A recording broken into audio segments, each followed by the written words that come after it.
আমাদের ৮ দফা যতদিন না বাস্তবায়ন হচ্ছে আমরা সরকারকে ৩ দিনের একটা আলটিমেটাম দিয়েছিলাম। আলটিমেটাম দেওয়ার পরেও আমরা কর্মসূচি ঘোষণা করিনি, কারণ দেশে তখন বন্যার পরিস্থিতি চলছিল।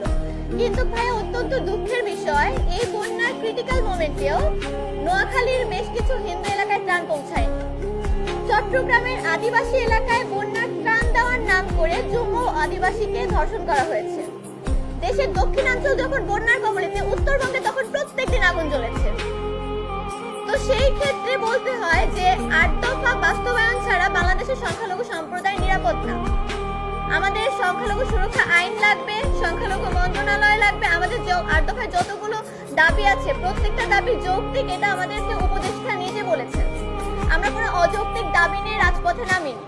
সেক্ষেত্রে আমাদেরকে যদি বাংলাদেশে টিকে থাকতে হয় ৮ দফা বাস্তবায়ন করতে হবে, এবং সরকার যদি এই বিষয়ে দ্রুত পদক্ষেপ নেয় তাহলে তো ভালোই, না হলে আমাদেরকে বাধ্য হয়ে রাজপথে কঠোর কর্মসূচি, অনির্দিষ্টকালের জন্য কর্মসূচি ঘোষণা করতে হবে যতদিন না ৮ দফা বাস্তবায়ন হচ্ছে। দুষ্কৃতিকারীরা না, আমি প্রথমে বলেছি, আমাদের বিবৃতিতেও ছিল যে আমরা কোনো রাজনৈতিক দলের পৃষ্ঠপোষকতা কিন্তু করছি না। আমরা প্রত্যেকে বিশ্বাস করি যারা দুষ্কৃতিকারী তাদের কোনো ধর্ম হয় না। কারণ গত সপ্তাহে দিনাজপুরে যখন একটা পরিবারে হামলা হয়, তারা একটা মুসলিম পরিবারে আশ্রয় নেয়, এবং অত্যন্ত নেক্কারজনক ঘটনা, যেটা মুসলিম পরিবারের বাড়িতেও আগুন লাগিয়ে দেওয়া হয়। তাহলে সেক্ষেত্রে কিন্তু বলা যাচ্ছে যে দুষ্কৃতিকারীদের সত্যিই কোনো ধর্ম হয় না।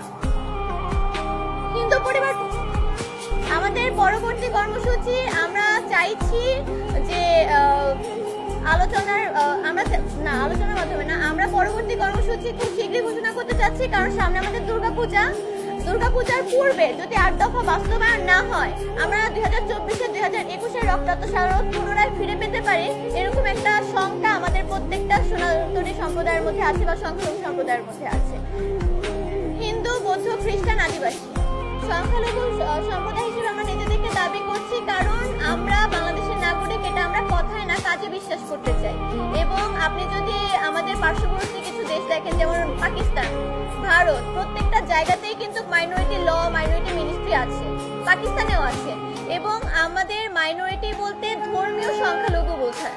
আমি আরেকবার বলছি, যারা একটি দেশে ভৌগোলিক অবস্থানে সংখ্যায় যে ধর্মীয় জাতিগোষ্ঠীটা সংখ্যায় কম, তাদেরকে আমরা সংখ্যালঘু হিসেবে বিবেচিত করতে পারি। এবং এই সংখ্যালঘু জাতিগোষ্ঠীর নিরাপত্তার জন্য সংখ্যালঘু সুরক্ষা আইন এবং তাদের অধিকার বাস্তবায়নের জন্য বা তাদের কি কি প্রয়োজন, এই বাস্তবায়নের জন্য সংখ্যালঘু মন্ত্রণালয়টা খুব বেশি গুরুত্ব পায়।